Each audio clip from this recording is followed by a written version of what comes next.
Charlotte has a reputation for attracting young professionals, but new data shows they're doing more than just moving here. That's right. Younger workers are now playing a major role in some of the industries driving the Queen City's economy. Our chief business correspondent Taylor Young has been following the migration of younger workers here to the Queen City.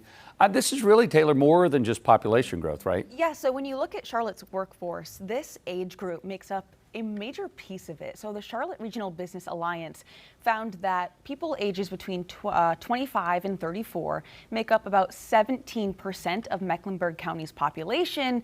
But in some of our fastest growing high skilled industries, they account for roughly a third of the workforce. So they aren't just moving here, they are becoming part of what's driving the Charlotte economy. Okay, so where are these younger workers showing up the most?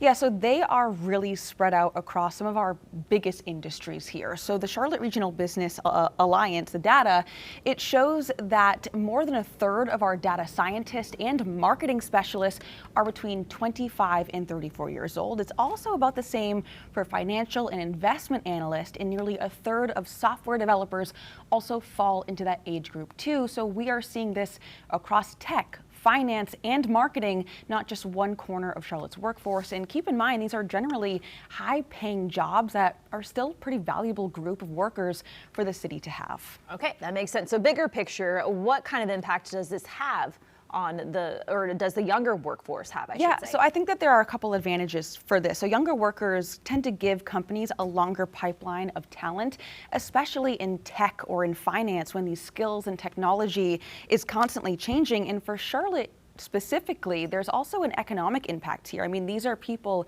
who could potentially be spending decades in the city, buying homes, starting businesses, spending money locally. So I think attracting these workers is one thing that Charlotte has absolutely done right. But I think the biggest win is getting them to stay here.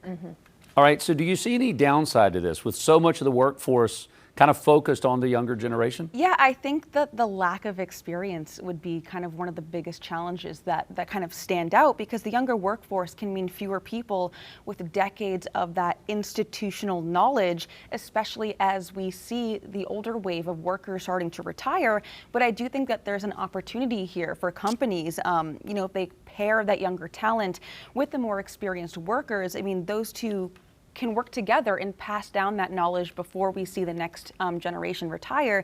So I think that there is an opportunity, but also a challenge for employers to kind of balance all of this new experience, but kind of working it in with their workers who have been here for decades and have knowledge of their industries. But I think overall a win-win for Charlotte. It's just, again, incorporating those younger workers in with their current workforce. All right, maybe there could be like a mentorship program. Those that are going out could work with the ones that are coming in. We're losing a lot of that in today's day and age, We really are. Okay, right. Taylor, thank you.